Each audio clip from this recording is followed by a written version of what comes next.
இவனுங்க. வெறும் அவங்க போட்டோம். ஏதாவது பெரிய ஆஃபீஸர் வண்டியாக இருக்க போதே, நீ வண்டியை பின்னாடியில ரொம்ப விலைக்கு வாங்காதடா. மரங்கட்ட இடம் இல்லை பின்னாடி.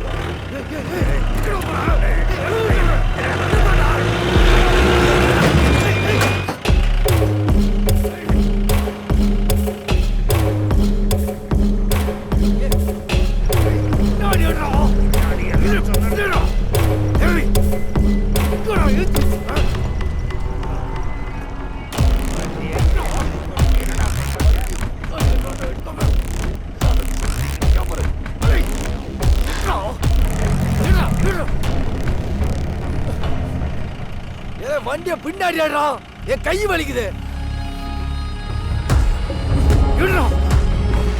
போடா போடா, அதே பார்த்து